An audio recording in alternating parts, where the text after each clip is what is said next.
नमस्कार, मैं अनिरुद्ध सिंह विद्रोही। साथियों, एक और इंटरेस्टिंग टॉपिक के साथ आपके सामने हूं और पूरा वीडियो देखें, चैनल को सब्सक्राइब कर लें और शेयर भी करें।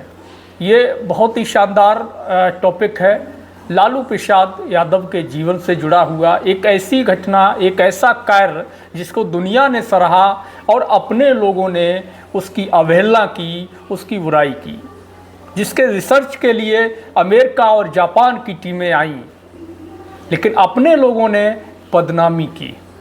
जी हाँ, आपने एक नारा सुना होगा। एक दौर में बिहार में नारा लगता था कि गैया भैंसिया चरती जाए और मुन्ना बेटी पढ़ते जाएं। एक नारा लगा करता था कि हे गाय चराने वालों, हे भैंस चराने वालों, पढ़ना लिखना सीखो, पढ़ना लिखना सीखो। हम उसी कॉन्सेप्ट की बात कर रहे हैं, लालू प्रसाद यादव का वो कॉन्सेप्ट जिसकी तुलना हम कर सकते हैं माता सावित्रीबाई फुले के उस कॉन्सेप्ट से, जो उन्होंने उस समय ब्रिटिश हुकूमत के समय गुलाम भारत में महिलाओं को पढ़ाने के लिए जो पहल शुरू की थी, वही पहल आज़ाद भारत में मुख्यमंत्री बनने के बाद में लालू प्रसाद यादव ने चरवाहा विद्यालय के रूप में शुरू की थी। हम इसके बारे में आपको बताएंगे। उससे पहले हम लालू प्रसाद जी के बारे में कुछ चीज़ें ज़रूर बात करेंगे। आप सोचिएगा कि 11 जून 1948 को फुलवरिया गोपालगंज अवाजित बिहार में जन्मे एक गरीब परिवार में, एक किसान मजदूर परिवार में जन्मे लालू प्रसाद यादव 1970 में पटना यूनिवर्सिटी के छात्र संघ चुनाव से महासचिव बनते हैं और उसके बाद 1973 में अध्यक्ष बनते हैं और 1974 में बिहार के जेपी आंदोलन से राजनीति में प्रमुख रूप से सक्रिय होते हैं और एक बड़ा नाम लगातार बनते चले जाते हैं। एक ऐसा नाम जो सामंतवादी और मनवादी विचार के लोगों के आँखों का लगातार कांटा बनता जा रहा था। हम आज ऐसे व्यक्ति, ऐसे शख्सियत के बारे में बात करेंगे जिनको युग पुरुष कहा जाए तो कतई इसमें कोई दो राय नहीं होगी। और चूँकि हम लालू प्रसाद यादव जी को युग पुरुष मानते हैं, 1977 में इमरजेंसी आपातकाल के दौरान हुए लोकसभा चुनाव, इमरजेंसी के बाद में लोकसभा चुनाव हुए जिसमें वो छपरा बिहार से पहली बार सबसे कम उम्र के सांसद जनता पार्टी, जनता दल के सिंबल पर चुनकर गए। 29 साल की उम्र में वो लोकसभा के सदस्य बने। 1980 से 89 तक 2 बार वो विधानसभा के सदस्य रहे। 1989 में जननायक पूर्व मुख्यमंत्री कर्पूरी ठाकुर साहब के निधन के बाद वो नेता विपक्ष के रूप में उन्होंने कार्यभार संभाला और 1990 से लेकर के 97 तक जो बिहार के मुख्यमंत्री रहे। 5 जुलाई 1997 को उन्होंने जनता दल से अलग होकर के राष्ट्रीय जनता दल का गठन किया और 24 मई 2024 को वो भारत के रेल मंत्री बने। रेल मंत्री के रूप में भी लालू प्रसाद यादव जी के कार्य को पूरी दुनिया ने सराहा। तो हम आज ऐसी शख्सियत पर बात करेंगे जिन्होंने भारत के अंदर बिहार राज्य, अविभाजित बिहार में शिक्षा की अलख जगाने का काम किया। लालू प्रसाद यादव आज उन सब का खामियाजा भुगत रहे हैं जो उन्होंने पिछड़ों, वंचितों, दलितों के उत्थान के लिए किया। लालू प्रसाद यादव एक वो व्यक्ति है जिसको हम सामाजिक न्याय का युद्धबंदी अगर कहें तो एकदम उन पर ये सटीक बैठता है।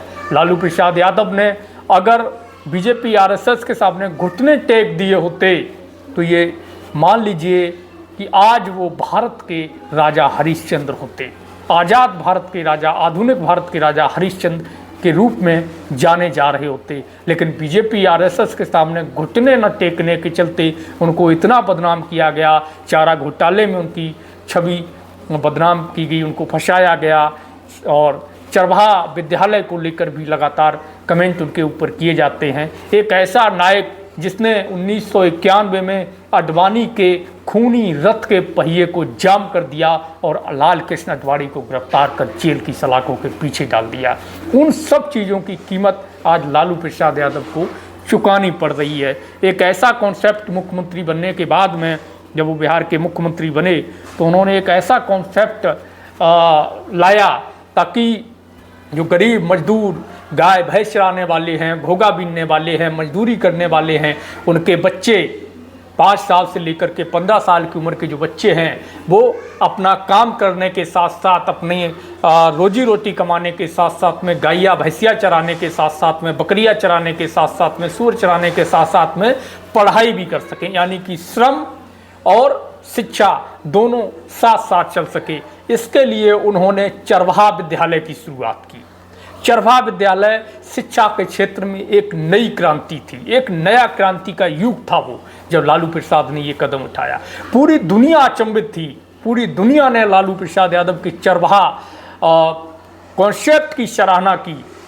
जापान, अमेरिका से रिसर्च टीमें आईं, उस पर रिसर्च हुए, लेकिन यहाँ के सामंतवादी मनवादी विचार के लोगों को ये खटकने लगा कि आखिर कैसे एक पिछड़े का बेटा, एक किसान चरवाहे का बेटा, एक गरीब मजदूर का बेटा या बेटी पढ़ लिख सकता है, कैसे उसको लालू प्रसाद यादव पढ़ाने के लिए इस तरह की योजना ला सकता है। इसलिए लगातार उनको बदनाम किया गया, चरवाहा विद्यालयों को बदनाम किया गया, और आज भी जब चुनाव आते हैं तो चरवाहा विद्यालय को लेकर के तंज कसने का काम किया जाता है, ये हम सब जानते हैं। आप देखिएगा कि पहला चरवाहा विद्यालय जो था वो 23 दिसंबर 1991 को मुजफ्फरपुर के तुर्की में 25 एकड़ की ज़मीन पर शुरू किया गया था। चरवाहा विद्यालय में 5 शिक्षकों की नियुक्त की गई थी। नेहरू युवा केंद्र से स्वयंसेवी 5 थे, 5 एजुकेशन इंस्पेक्टर की तैनाती की गई थी। स्कूल का उद्घाटन खुद 15 जनवरी 1992 को लालू प्रसाद यादव जी ने किया, और उद्घाटन करते समय उन्होंने अपने देसी स्टाइल में, जिसके लिए वो प्रसिद्ध हैं, भोजपुरी देसी लैंग्वेज में छात्रों को, बच्चों को गिनती लिखना सिखाया और कहा कि आज से जमींदारों को अपना मालिक मानना बोलना छोड़ दो। हम 1992 तक 113 विद्यालय, चरवाहा विद्यालय बिहार के अंदर शुरू करेंगे। ये अविभाजित बिहार उस समय था, बाद में ये झारखंड बन गया, बट गया। चरवाहा स्कूल चलाने की जिम्मेदारी के लिए अलग अलग डिपार्टमेंट को एक साथ किया गया, क्लब किया गया, और उनकी संयुक्त जॉइंट जिम्मेदारी दी गई, जिसमें कृषि और सिंचाई, उद्योग, पशुपालन, ग्रामीण विकास और शिक्षा विभाग, ये डिपार्टमेंट इसमें लगाए गए। इनकी जिम्मेदारी दी गई कि आपको जो है इनको पढ़ाना है, और पढ़ने के लिए जो बच्चे थे उनको प्रतिदिन 1 रुपया दिया जाता था, ताकि इस लालच में बच्चे स्कूल आएंगे, और 9 रुपये प्रति महीने का वजीफा दिया जाता था। ये कक्षा 1 से लेकर के 8वीं तक के सभी बच्चों को दिया जाता था। किताबें फ्री दी जाती थी, 2 ड्रेस दी जाती थी, और दोपहर का खाना दिया जाता था। साथ साथ ही चरवाहा विद्यालय में महिलाएं भी पापड़ बनाना, अन्न काम करना सीखती थीं, और जो गाय भैंस थी वो भी वहाँ चरती रहती थी, जानवर भी चरते रहते थे, और बच्चे भी पढ़ते रहते थे। और शाम के टाइम जब छुट्टी हुआ करती थी, छुट्टी में जब छात्र बच्चे अपने घर जाते थे तो वहीं से हरा चारा, घास वगैरह काट करके अपने साथ ले जाते थे, ताकि जानवरों के भी चारे और खाने की फिक्र ना रहे, चिंता ना रहे, और पढ़ाई लिखाई भी बराबर चलती रहे।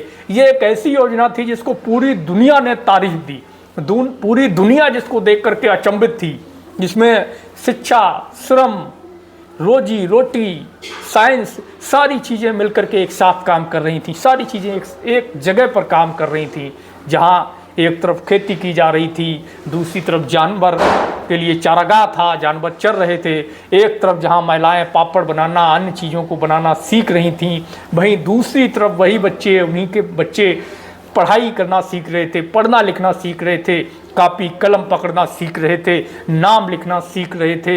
एक दुनिया में जो मुख्य धारा है उसमें आने के लिए कदम से कदम मिलाना सीख रहे थे। आज भी जब आप बिहार में जाएंगे तो आप पाएंगे कि बिहार में आज भी लोग चरवाहा विद्यालयों की तारीफ करते हैं, जो दलित पिछड़े वर्ग के लोग हैं, और जो सामंतवादी लोग हैं वो आज भी चरवाहा विद्यालय के नाम पर मजाक उड़ाने का, मखौल उड़ाने का काम करते हैं। आज भी आपको बिहार में कई शिक्षक ऐसे मिल जाएंगे जिनमें से कुछ रिटायर्ड या कुछ रिटायर्ड होने की स्थिति में हैं, जो गर्व से कहते हैं कि वो लालू छाप हैं। तो ये उपलब्धि थी लालू प्रसाद यादव की, अगर हम लालू प्रसाद यादव को लोक नायक कहें, युग पुरुष कहें, तो इसमें कतई कोई आपत्ति नहीं होनी चाहिए। एक युग पुरुष के रूप में लालू प्रसाद ने जो काम किए वो बेहद सराहनीय रहे और दुनिया को अचंभित कर देने वाले रहे। तो लालू प्रसाद का ये काम और ये वीडियो आपको कैसा लगा हमें कमेंट में बताएं। हमारे चैनल को सब्सक्राइब करें, वीडियो को शेयर करें और जल्द ही आगे फिर एक इंटरेस्टिंग टॉपिक के साथ हम आपसे मुलाकात करेंगे। तब तक के लिए धन्यवाद।